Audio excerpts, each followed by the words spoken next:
Who's to know what happens when the world ends? At least this is an okay bar for running into you. It's an awful house, and I wanted to get you out. I'm working on a plan right now to come through.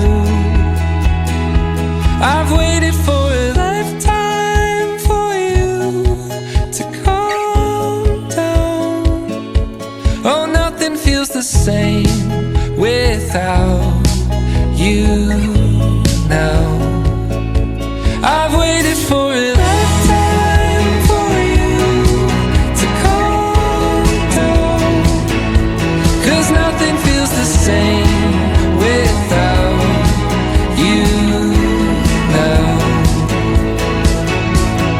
What's the point in dreaming if I lose my voice?